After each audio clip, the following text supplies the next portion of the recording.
특집 장근석의 직진 라디오.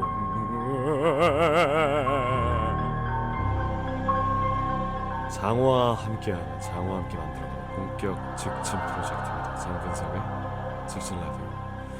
사연 앞서 7월 15일에 여름을 주제로 했던 방송이 나간 이후에 저희 스태프들끼리 뭔가 여름과 관련된 공포 특집을 한번 해보는 게 어떻겠느냐라는 생각이 들어서 잠시나마 무더운 여름에 아주 오싹한 이야기들로 여러분들을 오늘 찾아보려고 합니다.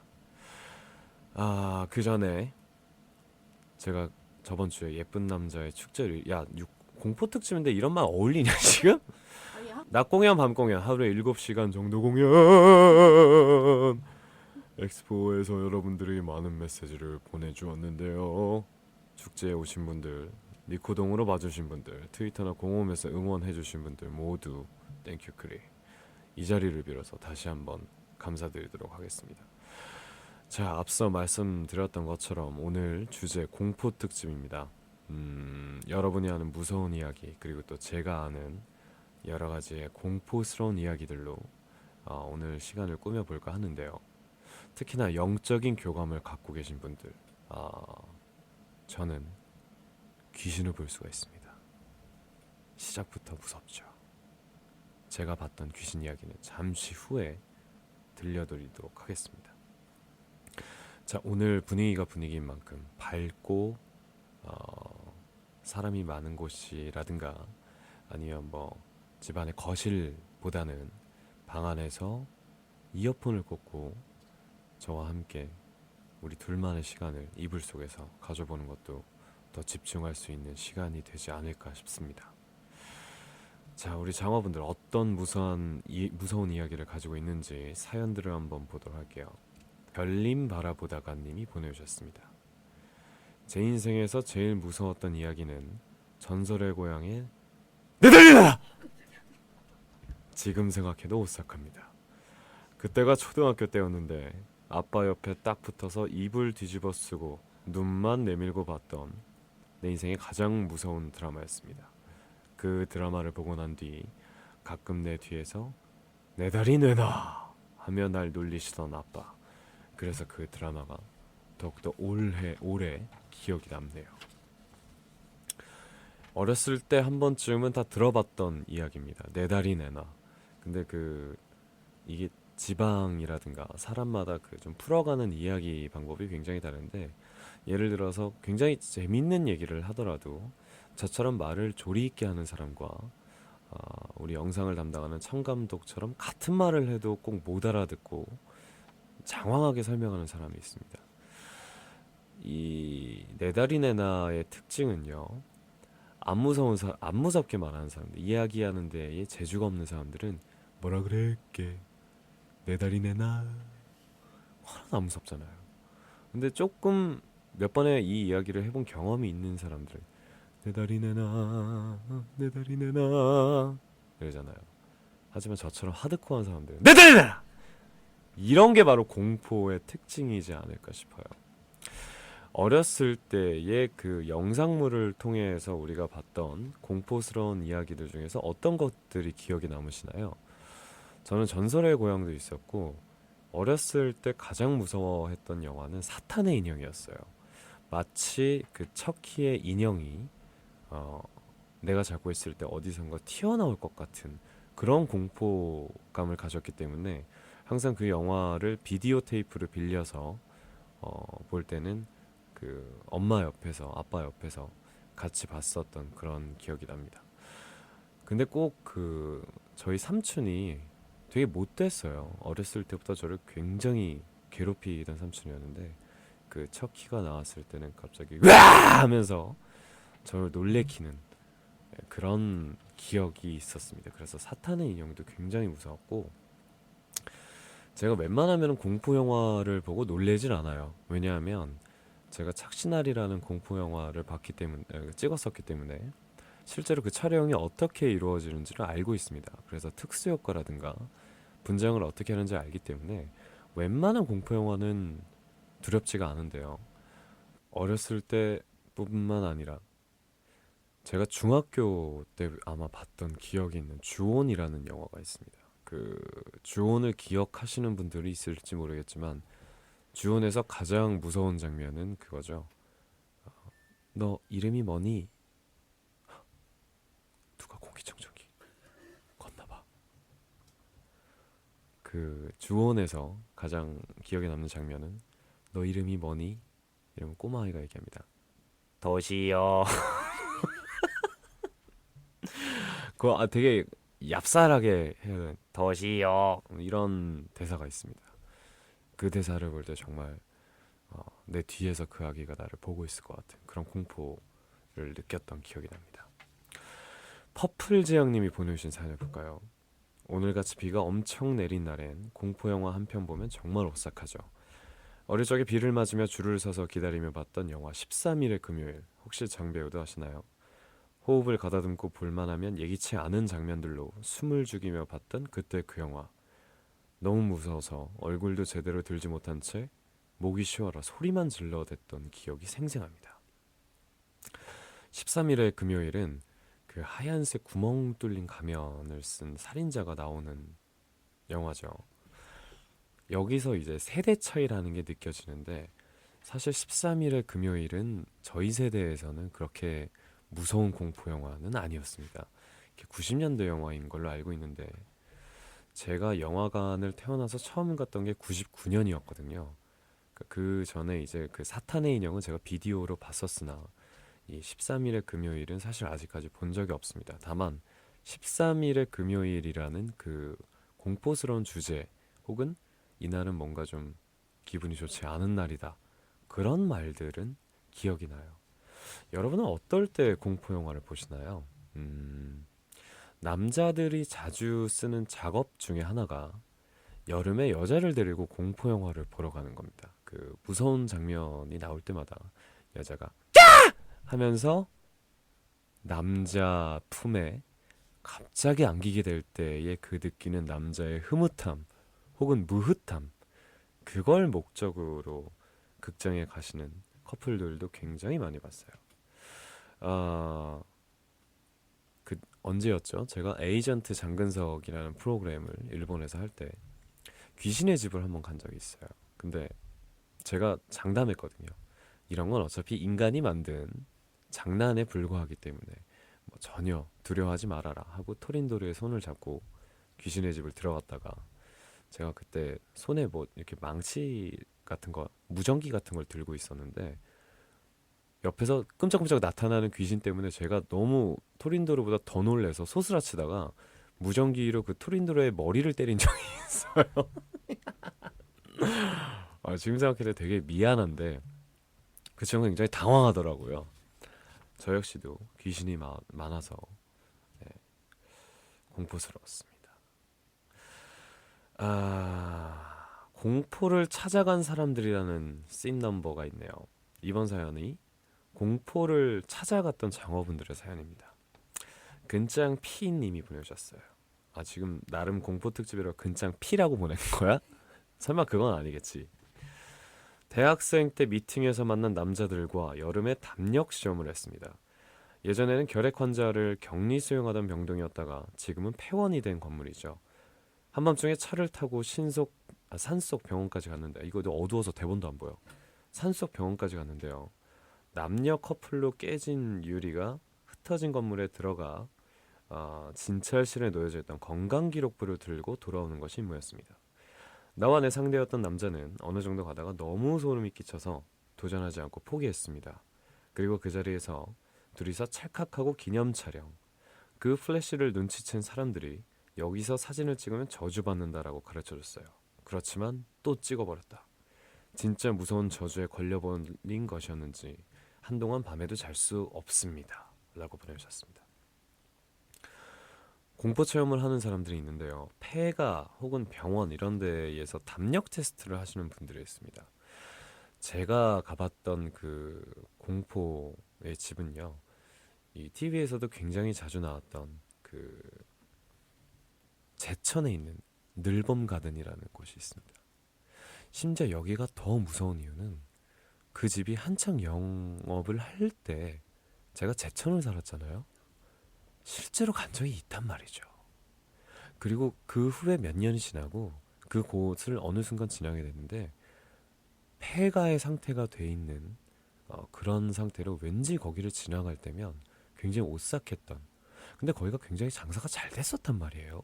근데 보통 이렇게 귀신이 나타나거나 아니면 좀 그런 영혼이 있다고 하는 집은 장사가 잘 되는 걸로 알고 있는데 하루아침에 그렇게 폐가가 된 모습을 보고 굉장히 공포를 느꼈었던 기억이 있습니다. 한국에도 참 여러 가지 장소들이 있죠. 곤지암에 있는 정신병원, 이건 뭐 TV 프로그램에도 굉장히 많이 나왔고 귀신이 많이 나온다는 심령 스팟, 그리고 또 동호회 분들이 그런 곳을 자주 다니면서 담력 테스트를 하는 걸로 알고 있습니다. 저는 굳이 그렇게까지 찾아다니기에는 너무 어렵고요. 제가 제일 무서운 건 그 외출을 했다가 집에 들어왔을 때 집에 불 스위치, 라이트 스위치를 켜려면 불 없는 곳에 이렇게 라이트 조명이 하나도 없는 곳을 걸어가야 되잖아요. 물론 뭐 핸드폰 조명을 켤 수도 있지만 그 혼자 집에 딱 들어왔을 때 그 고요한 적막감 속에서 그 스위치를 찾아서 한 발 한 발 내디는 그 순간에 빡! 제 발가락이 문지방에 찧어서 순간적으로 그게 웃긴 거 알죠? 한번 딱 부딪히면은 부딪히고 아 하는 게 아니고 부딪히고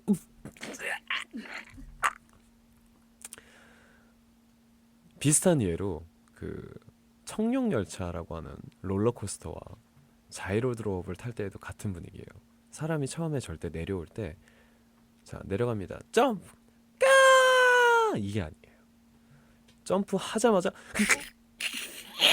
이렇게 소리가 들리지 절대 즉각적으로 반응하지가 않습니다. 그래서 제가 제 목소리에 놀라서 참 깜짝 놀랐었던 기억이 있어요. 마나부님의 사연 볼게요. 일본의 도깨비 집에서는 자주 곤약이 쓰입니다. 아마도 차갑고 끈적끈적한 느낌 때문일 거예요. 실제로 피부에 닿으면 차갑고 약간 당황스럽지만 밖에 나가면 왠지 몸에 곤약의 냄새가 배어든 추억이 있어요. 한국의 도깨비 집에서 잘 있는 것은 무엇인가요?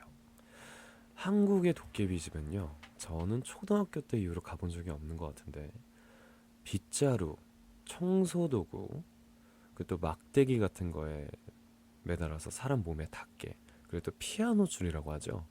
그 인형 탈이라든가 사람 탈을 그 나이롱 줄에 연결을 해서 갑자기 이렇게 떨어진다든지, 그리고 이렇게 밟을 때 땅이 아니라 어느 순간 스펀지가 있다거나, 네.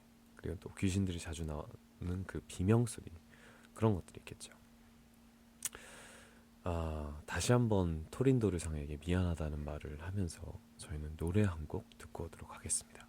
君の手をつないだら幸せで어땠니 자, 공포 특집으로 함께하고 있는 장근석의 직진 라디오. 지금부터는 진짜 무서운 얘기가 나올 것 같아요. 왜냐면 실제 경험담에 대해서 얘기를 해볼 텐데 사실 이 실제 경험에 대해서는 저도 할 얘기가 굉장히 많습니다. 그래서 제가 아까처럼 빡! 이렇게 놀래키는 것보다 실질적인 공포를 느낄 수 있는 이야기들 나눠보도록 할게요. 마짱님이 보내주셨어요. 밤 작업을 할 때 꼬리표에 날짜 및 수리 내용을 써야 해서 매직을 들었는데 엄청나게 졸음이 쏟아져서 의식이 멍해졌어요. 그런데 내 손이 매직을 잡고 뭔가 마음대로 써버리는 게 아니겠습니까? 헉 하고 꼬리표를 보니 나는 의사가 되고 싶었다라고 적혀 있었습니다. 그날 저는 매직을 들자마자 졸음이 쏟아지고 내 의지와는 상관없는 것을 쓰는 것을 1시간 동안 반복했습니다. 난생 처음 빙이 되었습니다. 빙이 된 다음날 출근해 보면 내 글자가 아닌 글씨로 쓰여진 꼬리표가 수십 장이 있어서 무서워졌습니다. 그 이후로 수정과 부적을 지니고 소금을 준비하고 다닙니다. 그 파워 덕분인지 지금은 빙이 되는 것이 없어졌습니다. 빙의와 몽유병 진짜 경험을 같이 하신 분입니다. 아, 귀신을 실제로 본 적이 아까 제가 있다고 얘기를 했죠.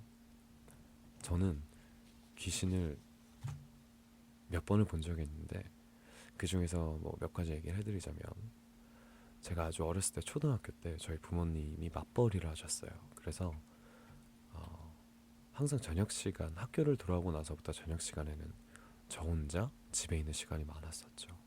그런데 제가 그때 키우던 강아지가 있었는데 제가 잠을 자다가 주변이 너무 시끄러워서 깬 거예요.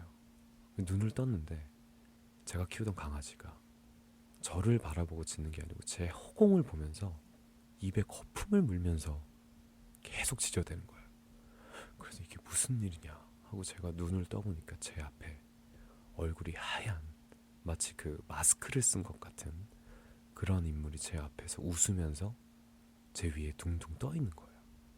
근데 그게 저만 봤다면 그게 단순히 가위를 눌린 거라고 생각할 수 있는데 제가 키우던 강아지가 그 허공을 보면서 침을 흘릴 정도로 짖어대고 있었던 건 그건 지금 생각해도 굉장히 미스터리입니다. 한 15분 정도를 그렇게 움직이지는 못하고 어떤 수많은 사람들의 웃음소리가 들렸고요. 에코처럼. 그리고 그 하얀 얼굴이 제 위를 둥둥 떠다니면서 저를 보고 굉장히 웃었던 기억이 납니다. 에미님이 보내주셨어요. 공포인지는 잘 모르겠지만 간호사를 하고 있기 때문에 병원에서 가끔 이상한 일이 일어납니다. 산부인과에서 야근을 하고 있던 때 아무도 없는 이 방에서 아기 소리가 나거나 아무도 없는 방에서 간호사 호출이 되거나 방범 카메라에 한밤중에 있을 수 없는 곳에 할머니가 비치거나 환자가 벽에 딱 붙어있는 침대인데 잠들어 있을 머리 위를 사람이 지나가거나 여러 가지 일이 있었습니다. 우리가 때로는 정말로 그 말로 설명할 수 없는 그런 그 과학적으로 설명할 수 없는 일들이 굉장히 많이 일어나죠. 어렸을 때 봤던 TV 프로그램 중에 이야기 속으로라든가 토요 미스테리 극장이라는 프로그램이 있었죠. 참 그거 보면서도 신기한 이야기들이 굉장히 많이 나왔어요. 제가 갑자기 생각나는 또 한 번 귀신을 봤던 기억이 납니다. 이건 제가 고등학교 때예요. 실제로 겪었던 거짓말이 아니고 어느 한 여름날에 제 방에서 자다가 방이 너무 더운 거예요. 그래서 에어컨이 있는 거실로 나와서 거실에서 이렇게 저 혼자 누워서 잠을 자고 있었어요. 근데 갑자기 어느 순간 너무 추워지는 거예요. 그 더웠던 여름날에. 그래서 왜 이렇게 춥지 하고 눈을 부비면서 눈을 떴을 때 그 밖으로 나가는 문 쪽에서 검은색 물체가 들어오는 거예요. 근데 이거는 제가 꿈이었다면 이건 꿈이야 하고 다음날 당연히 잊어버렸을 상황이거든요. 근데 진짜로 검은색 물체가 이렇게 들어오는 거예요. 삿갓까지 기억나. 머리에 삿갓을 썼어요. 근데 그런 그 어떤 검은 물체가 둥둥둥둥둥둥 오더니 안방으로 들어간 거예요. 그래서 저는 그걸 보고 너무 무서워서 제 방으로 달려와서 문을 잠그고 자고 있었죠. 근데 그로부터 며칠 뒤에 저희 아버지의 지인께서 갑작스런 사고로 돌아가셨어요. 신기하죠. 근데 그게 그냥 단순히 꿈이 아니라 정말로 현실에서 그 새벽에 너무나 생생하게 기억하고 있기 때문에 그때 굉장히 오싹했던 그런 기억이 있습니다. 이 귀신을 실제로 본 적이 의외로 저도 많기 때문에 그런 과학적인 설명이 아니더라도 제가 좀 그 신앙이 없더라도 그런 귀신이나 그런 존재를 믿고 있기 때문에 이건 좀 저한테는 굉장히 좀 뭐랄까 무섭고 좀 비밀스러운 그리고 또 정말 무서운 얘기할 때 항상 제가 한 번씩 얘기하는 그런 이야기예요. 우리가 노래 한 곡을 듣고 올 텐데 잠시 후에는요. 이번엔 귀신이 아닙니다. 저는 죽은 시체를 보았던 실제로 죽은 사람의 시체를 보았던 저의 기억을 알려드리도록 하겠습니다. 잠시 후에 봬요.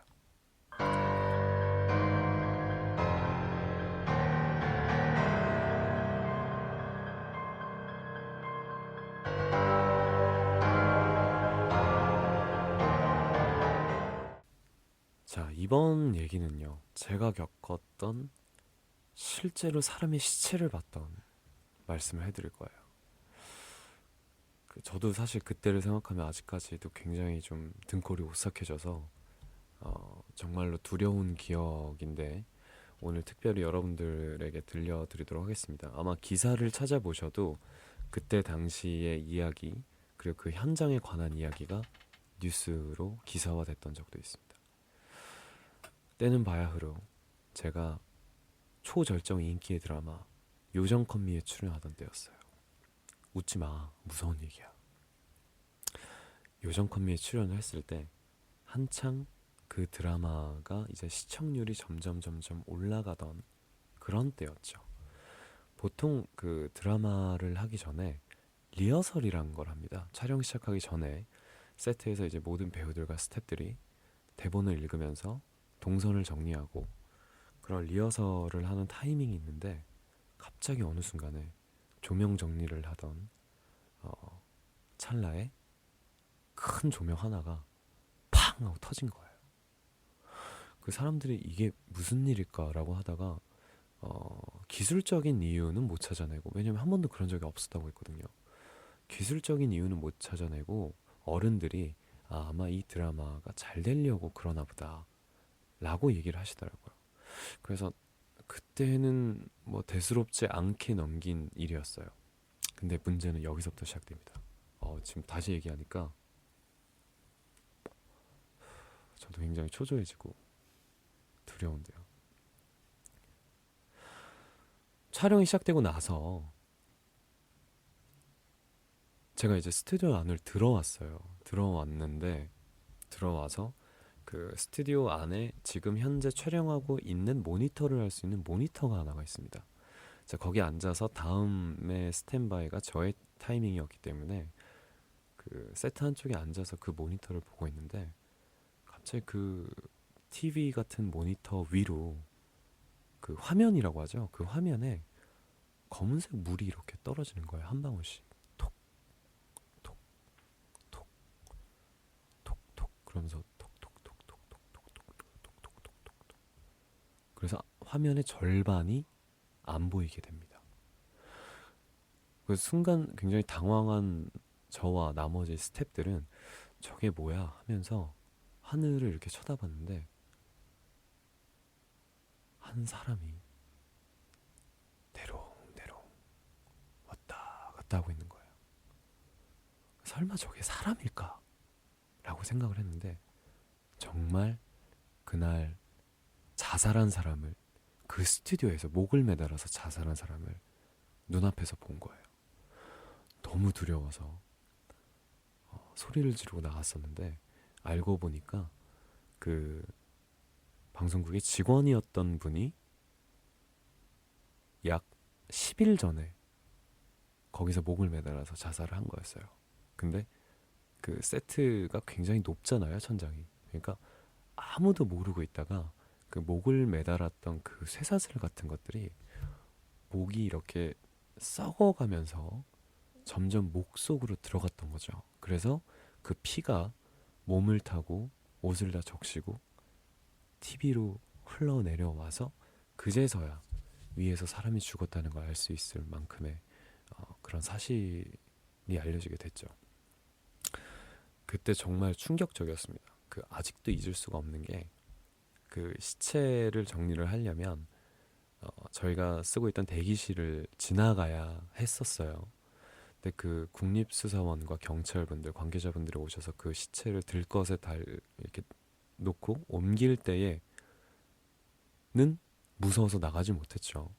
근데 그 시체가 나가고 나서 제가 이제 다른 곳을 가려고 나오는데 순간적으로 코끝을 스쳐갔던 그 썩은 시체의 냄새는 아직도 잊혀지지 못해요. 그 피비린내와 그 약간 오바이트와 비슷한 냄새, 구역질 비슷한 냄새도 나고 그 굉장히 기분 나쁘고 아직까지 잊을 수 없는 그런 냄새를 맡았던 기억이 납니다. 근데 신기한 건 그 이후로 드라마가 굉장히 잘 됐어요. 어린이들의 꿈을 만들어줄 수 있는 드라마가 됐었죠. 그래서 그런 게 있는 것 같아요. 진짜 작품이나 아니면 어떤 잘 되는 곳은 왜 귀신이나 이런 것들이 나온다 그러잖아요. 예를 들어서 연예인들 같은 경우도 가수들도 녹음을 하다가 귀신 목소리가 들어갔다. 그러면 그 앨범이 대박이 난다든가. 네, 그런 것들도 실제로 존재를 했었던 것 같습니다. 무섭죠. 근데 이게 진짜 거짓말이라면 굳이 할 이유도 없는 거고. 근데 실제로 제가 어렸을 때 봤던 정확한 사실이 아직도 제 머릿속에 남아있기 때문에 여러분도 한번 저와 같이 상상을 해보세요. 그리고 제가 아까부터 느꼈던 게 혹시 지금 이 라디오를 듣고 계시는 분들 천장에서 뭐가 떨어지지 않아요? 척, 척, 척. LA야 인디안 서머 에어 shall we dance LA야 인디안 서머 에어 one more time 항상 천장을 잘 주시하세요. 뭐가 떨어질 때가 있으니까. 지스탱이 님이 보내주신 사연은요. 때는 1992년 정도 우리 조카가 아기였을 때 목욕을 시켜서 거실로 내보냈더니 엄마 베란다에 파마한 할머니가 있어요. 여기는 고층 아파트인데 말이죠. 그 다음날 우리 언니네 아파트의 그 라인에서 정말로 파마한 할머니가 추락사하셨다는 소식이 들렸습니다. 너무 무섭고 그리고 또 슬픈 이야기네요. 제 경험이 갑자기 생각이 나는데요. 그러니까 왠지 모르겠는데 저도 그런 좀 영을 볼 수 있는 그런 게 있는 건가? 가끔씩 그런 생각도 들어요. 예전에 저희 그 친척 할머니, 사촌 할머니가 돌아가셨을 때 제가 그 장례식장이 집에서 가까운 병원이라서 저희 엄마, 아빠 그리고 저까지 그 장례식장을 계속 지켰던 때가 있었습니다. 그때가 이제 중학교 때였죠. 첫날에 가서 조문객들과 인사를 같이 하고 오랜만에 보는 사촌들과 얘기도 나누고 그러다가 밤이 돼서 배가 너무 고파진 거예요. 그래서 배가 너무 고파서 왜 장례식장 가면 주는 음식들 있지 않습니까? 뭐 편육이라든가 아니면 그 홍어 무침이라든가 아니면 컵라면 뭐 이런 것들을 주는데 첫날 저녁에 제가 육개장이라는 컵라면과 편육을 같이 먹었어요. 근데 그걸 먹고 12시가 넘어서 집에 돌아오는데 아마 제 평생에 그렇게 아팠던 적은 처음이었을 거예요. 그 발이 나는 날까지 아무것도 못 먹고 움직이지도 못하고 계속 화장실만 가고 그리고 위로는 오바이트를 계속하고 밑으로는 설사 계속하고 정말 눈앞에 초점마저 잘 맞추지 못할 정도로 탈진 상태를 겪었던 적이 있어요. 근데 실제로 태어나서 그렇게 아팠던 적, 체했던 적, 그다음에 그렇게 장염이 걸린 것처럼 그렇게 내 몸 안에 수분이 다 빠져나가는 그런 경험은 처음이었어요. 심지어 제가 그 음식을 뭐 급하게 먹었다거나 빨리 먹었다거나 그런 것도 아닌데 어느 정도였냐면 자다가 갑자기 잠이 깨서 화장실을 가야 되겠다라고 화장실을 가려고 침대에서 일어나서 한 발 짚는 순간 바로 오바이트를 방 안에다 해버렸던 그런 적이 있었습니다. 하여튼 그날 이후로 제가 편육과 육개장이랑 컵라면을 못 먹게 되었다는 슬픈 전설이 있습니다. 지금도 육개장 냄새만 맡으면 이라고 할 정도로 돼지고기 편육만 봐도 정말 속이 미식거릴 정도로 너무 강렬했던 기억이라서 그때 당시에 굉장히 무서웠고 그리고 지금도 좀 아픈 기억으로 무서웠던 기억으로 남아 있습니다. 해외에서 보내주신 중국 공식 홈페이지에서 보내주신 사연을 보도록 할게요. 어렸을 때 친구와 숨바꼭질을 한 적이 있어요. 그런데 숨으러 갔던 친구가 안 나타나는 겁니다. 그 뒤로는 숨바꼭질을 한 적이 없어요. 꼭꼭 숨어라 머리카락 보인다. 이 동요만 들어도 털이 서고 닭살이 돋아요. 그러면 그 친구가 숨바꼭질을 하고 안 돌아왔다는 얘기인가요? 제 생각에는 지금 여러분 바로 뒤에 있는데요.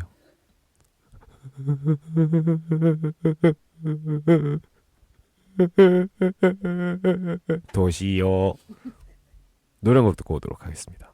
ささやく愛は嘘じゃないさ One night love じゃ足りないキスくれないか溺れたいんだ Show me your love baby right.